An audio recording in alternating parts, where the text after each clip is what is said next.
Get ready to question everything you thought you knew. So, picture this. Facebook, a platform we think of as connecting with friends and family, conducting a massive experiment on nearly 700,000 users, without their knowledge or consent. That's right, in 2014, Facebook manipulated the news feeds of these unsuspecting users, showing some people more positive posts and others more negative ones. The goal? To see if they could influence users' emotions. And guess what? They could. Facebook found that people who saw more positive posts were more likely to post positive content themselves, and vice versa. The study, published in the prestigious Proceedings of the National Academy of Sciences, sent shockwaves through the scientific community and the public alike. Think about that for a second, the power to manipulate emotions on such a massive scale. People were outraged. Not only was the study ethically questionable, but it also revealed the immense power social media companies have over our lives. It sparked a global debate about online privacy, data security, and the responsibility of these tech giants. And this wasn't some isolated incident. It opened our eyes to the vast, largely unregulated world of data collection and emotional manipulation happening online. It made us question every notification, every ad, every bit of content served up to us. Who's pulling the strings of our digital lives? The Facebook emotional contagion experiment remains a stark reminder of the potential for both good and bad when it comes to technology. It highlighted the need for greater transparency and ethical guidelines in research, especially when it comes to our personal data. But it also raised a profound question. In the age of information, can we even recognize when our emotions are being manipulated? Are we really in control of our own minds? Remember the Stanford marshmallow experiment? The one where kids were promised 2 marshmallows if they could resist eating one for a short period? It became a cultural phenomenon, symbolizing the importance of delayed gratification and its link to future success. Well, hold on to your hats, because in 2018, a team of researchers decided to replicate this iconic experiment, and the results were, well, let's just say they challenged a core belief about willpower and achievement. The original study, conducted in the 1960s, suggested that kids who could resist the temptation of a single marshmallow grew up to be more successful in various aspects of life. It seems straightforward. Willpower equals success.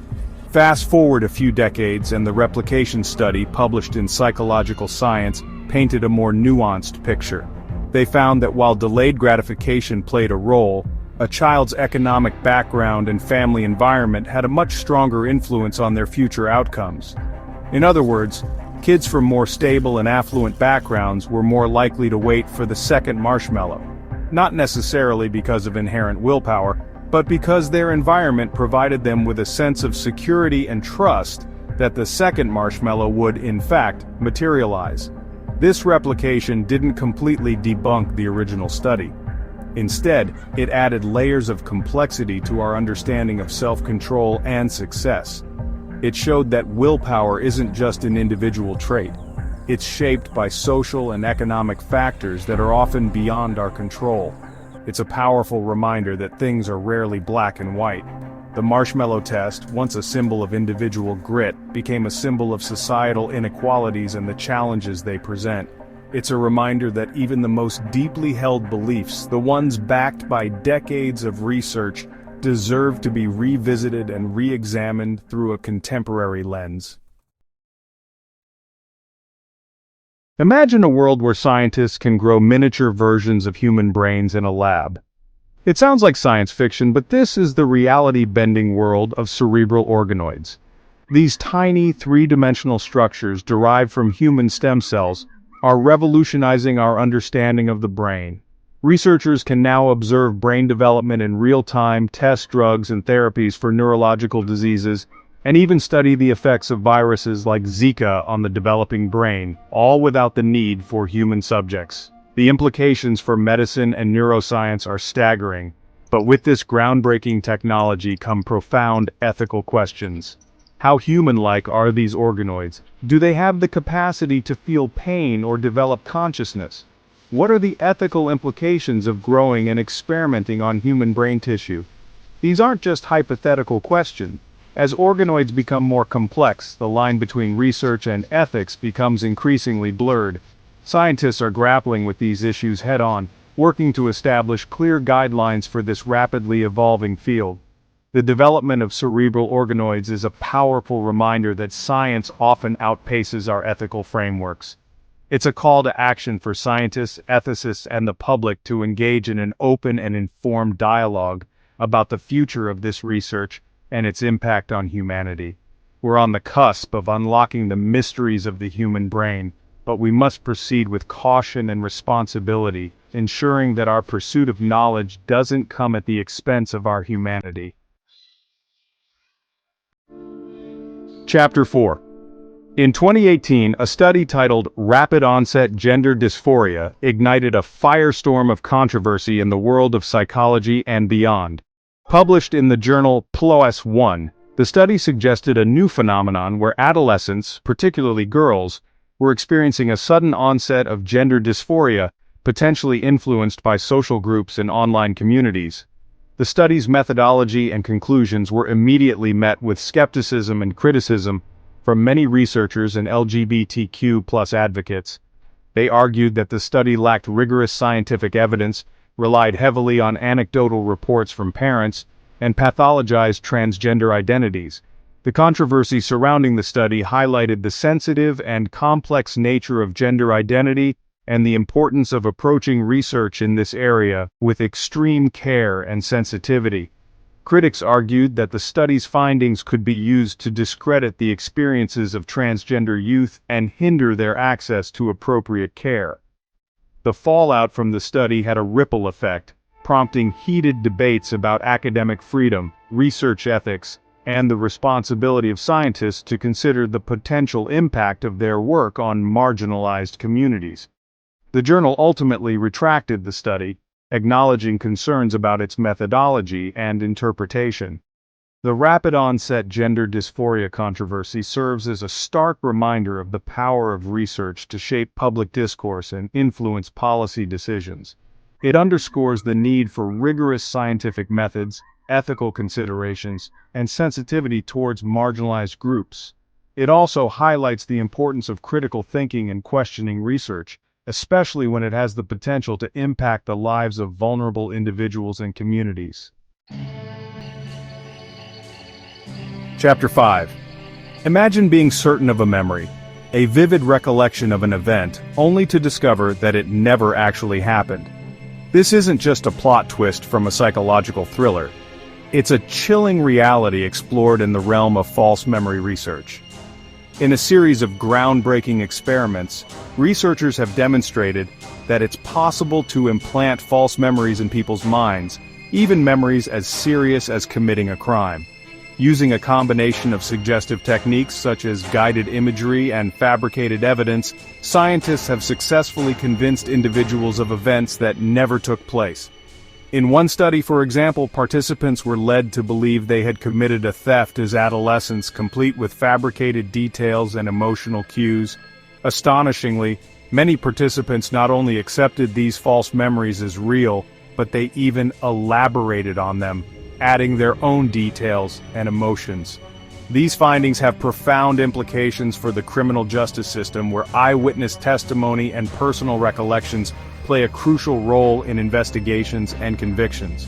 The realization that memories can be manipulated and distorted raises serious concerns about the reliability of eyewitness accounts and the potential for false confessions. The ability to implant false memories underscores the malleable nature of our minds and the powerful influence of external factors on our perception of reality. It's a stark reminder that even our most cherished memories, the ones we hold as irrefutable truths, can be subject to distortion and manipulation. Chapter 6. In the age of social media, where outrage can spread like wildfire, researchers set out to understand the role platforms like Twitter play in amplifying anger and indignation. What they discovered was both unsettling and unsurprising. Studies have shown that social media algorithms designed to keep us engaged and scrolling often prioritize content that evokes strong emotional responses, particularly anger and outrage. Why? Because these emotions are highly shareable and generate more clicks, likes, and comments, which translates into increased ad revenue for these platforms. The result is a constant barrage of negativity, fueling a cycle of outrage that can have real-world consequences. From online harassment and hate speech to political polarization and the spread of misinformation, the amplification of anger on social media is a growing concern. Researchers have found that exposure to angry and outraged content can lead to increased feelings of stress, anxiety, and depression in users. It can also contribute to a distorted perception of reality, where negativity is overrepresented and nuanced perspectives are drowned out in a sea of outrage. The impact of social media on our emotional well-being is undeniable. By understanding how these platforms are designed to exploit our emotions, we can become more conscious consumers of online content. We can choose to curate our feeds, limit our exposure to negativity, and engage in more constructive and meaningful online interactions. Imagine a cornerstone of science, the ability to replicate experiments and confirm their findings, suddenly called into question. That's the unsettling reality facing the field of psychology and indeed many other scientific disciplines as they grapple with the reproducibility crisis. In a monumental effort to assess the replicability of psychological research, a team of scientists set out to replicate 100 prominent psychology experiments. The results, published in the journal Science in 2015, sent shockwaves through the scientific community. They found that only about 36% of the studies could be successfully replicated. The implications were profound, casting doubt on the validity of a significant portion of published psychological research and raising questions about the reliability of scientific findings in general. Several factors contributed to the crisis, including publication bias, where studies with positive results are more likely to be published, questionable research practices, and the pressure to publish groundbreaking findings. The reproducibility crisis has sparked a much-needed conversation about the need for greater transparency, rigor, and accountability in scientific research. It's led to calls for open science practices, where data and methods are shared openly, allowing for greater scrutiny and replication attempts. The crisis serves as a humbling reminder that science is an ongoing process, not a collection of absolute truths. It's a call for humility, collaboration, and a commitment to upholding the highest standards of scientific integrity. Chapter 8. Separated from your phone. In our hyper-connected world where smartphones have become indispensable extensions of ourselves, researchers wanted to understand the psychological effects of being separated from these devices. What they discovered was both revealing and unsettling. Studies have shown that even brief separations from our smartphones can trigger feelings of anxiety, stress, and distraction in many people. This phenomenon, dubbed nomophobia, short for no mobile phone phobia, highlights the extent to which these devices have become integrated into our lives and our sense of self. Researchers have observed that people separated from their phones exhibit physiological symptoms of anxiety, such as increased heart rate and sweating. They also show cognitive impairments, such as reduced attention span, difficulty concentrating, and decreased performance on cognitive tasks. The study's findings shed light on the addictive nature of smartphones and the powerful hold they have on our attention and emotional well-being. They also highlight the importance of establishing healthy boundaries with technology and carving out time for digital detox. The study serves as a reminder that while smartphones offer undeniable convenience and connectivity, they can also come at a cost to our mental health and well-being. By becoming more mindful of our phone usage and setting healthy limits, we can reclaim our attention, reduce stress, and foster a healthier relationship with technology. Chapter 9. The Elusive Implicit Bias Fix. We like to think of ourselves as rational beings free from prejudice and bias. But what if our unconscious minds harbor hidden biases that influence our thoughts, feelings, and behaviors without our awareness? In recent years, there's been a surge in research on implicit bias, the unconscious associations we hold about social groups, often based on race, gender, sexuality, or other characteristics. These biases can have real-world consequences, influencing everything from hiring decisions and healthcare disparities to criminal justice outcomes. In a large-scale effort to address implicit bias, researchers and organizations have developed a range of interventions, including awareness training, perspective-taking exercises, and exposure to counter-stereotypical examples. However, despite good intentions, a growing body of research suggests that these interventions are often ineffective in changing implicit biases long-term. Some studies have even found that certain interventions can backfire, reinforcing the very biases they aim to address. These findings highlight the deeply ingrained nature of implicit bias and the challenges in mitigating its effects. While awareness and education are crucial first steps, more research is needed to develop effective and sustainable interventions that can address the root causes of prejudice and discrimination. The elusive nature of implicit bias reminds us that creating a more just and equitable society requires ongoing effort, self-reflection, and a willingness to confront our own unconscious biases.